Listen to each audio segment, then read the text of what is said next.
Hey everyone, welcome back to my pantry reset. Today we are talking granola. Now, I make granola about once a week in our house, and we use it in everything from sweet parfaits to savory soups and salads. Today I am sharing 3 recipes, one for my favorite 5-ingredient based recipe, one that uses whole grains like buckwheat and millet, and a final one that actually uses no grains. It's all nuts, seeds, and coconut flakes. All these recipes use up little bits and ends of whatever I have on hand, and they're super quick to throw together, and they just take a little bit of time to bake. So let's get started. Take a 1/4 cup of the rolled oats and pulse in a blender or food processor until it closely resembles a coarse flour. Place on the sheet tray covered with parchment paper along with remaining oats or grain flakes if that's what you want to use, your choice of nuts, seeds, sweetener, oil, and salt. My ratio for my granola is 1 cup rolled oats or flakes, whatever you want to use, a 1/2 cup of nuts, 2 tablespoons of oil, 2 tablespoons of sweetener, and a 1/4 teaspoon of salt. Now, I will also say that you can use different kinds of oils, different kinds of sweeteners, but as you'll see in this video, I tend to stick to the same kinds of both. So coconut oil or walnut oil for the fat, and I love brown rice syrup for granola because it helps clump it together, but you can also use maple syrup or honey. Okay, back to the granola. Toss the granola until it's well combined, then spread into a thin layer on a sheet tray covered with parchment.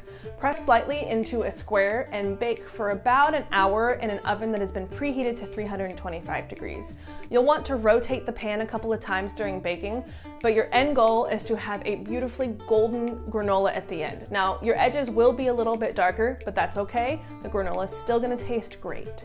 Let the granola cool. Do not break it apart because once it cools, that granola will stay clumped together. And if you're anything like me, clumpy granola is the best. Right, version 2. Now, to mix things up, I occasionally love to add some whole grains to the mix. Now, by whole grains, I'm actually using pseudo grains. So it's the grains that are seeds, but we use as grains. These include quinoa, millet, and buckwheat. Today, I'm going to be using millet and buckwheat, but like I said, you can always use quinoa. To make this variation, follow the traditional version, but instead of a cup of oats, you're going to use a 1/2 cup of rolled oats. Then you're going to toss in a 1/2 cup of whole grains and a 1/4 cup of nuts and seeds. Follow the recipe with the same amount of oil, sweetener, and salt, and that's it. Bake it in a similar fashion, and once it's golden, let it cool, break apart, and you have a wonderful whole grain granola with a nice crunch thanks to some of those pseudo grains. All right, finally a power-packed granola that has 0 grains in sight. This granola is all about those nuts, seeds, and coconut flakes. The best part of this granola is that it still looks and acts like a granola, and that's my favorite part. This recipe, you want to combine your choice of nuts, seeds, along with the coconut flakes and oil, sweetener, and a pinch of salt in a blender. Pulse a few times until everything is well combined and those coconut flakes are in a little bit smaller pieces and your nuts are mostly broken down. You want a really cohesive mixture. Go ahead and transfer that to a sheet tray that is covered in parchment paper and press down until it is in a thin layer.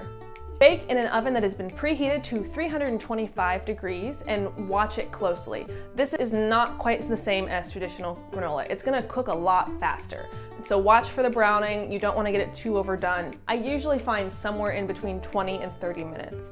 It kind of depends on how many whole pieces of things you have left and how much coconut broke down in the process. Just watch, use your nose, and when it's golden, pull from the oven, let cool, and break into pieces.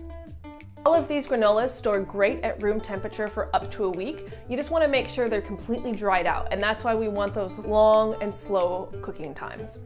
That's it. 3 granola recipes, all with endless possibilities depending on what you have on hand.